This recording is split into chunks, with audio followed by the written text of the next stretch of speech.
prime and composite numbers. This is a digital lesson. It's a lot of fun for the students. They can use the fill color feature of Google Slides to fill in their prime numbers in their chart. So it starts explaining to the students what prime numbers are and what composite numbers are. And it tells them that there are 25 prime numbers less than 100. And they're going to see if they can find them all.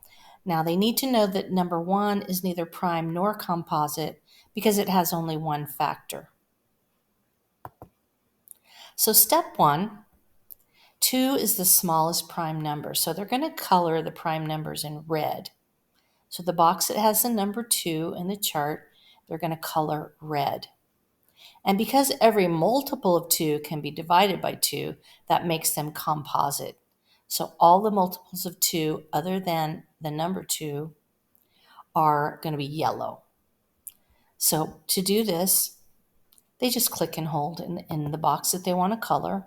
They come up here to the fill color feature and they're going to choose red just for number 2. They're going to do the same thing and they can just highlight a whole row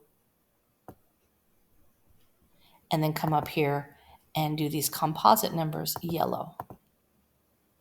So it would be all of these columns that are all even numbers.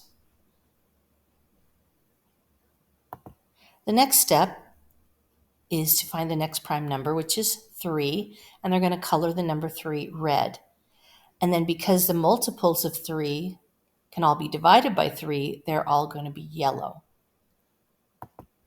So on the next chart, you can see that they've colored in 2 and 3, the first 2 prime numbers, and then they're just going to count by 3s. Now this one would already be colored because it's also a multiple of 2. So the only thing they're going to color are multiples of 3 that aren't also multiples of 2. Then they're going to go to the next prime number, which is 5. They're going to color it red, and then all of the multiples of 5 will be yellow.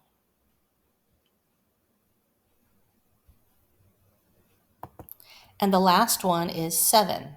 So they're going to color in the number 7 red, and then all the multiples of 7 yellow.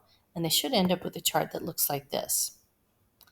Now, everything that's left will be red except for the number 1 because it's not prime or composite.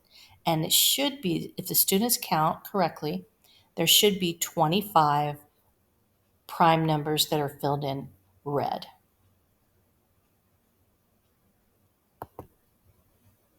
And that's what their final product should look like. Now, when they finish this, also included in the product is a hands-on foldable. So they can cut out and construct the foldable and then just color in the correct squares. So that is digital lesson, prime and composite numbers.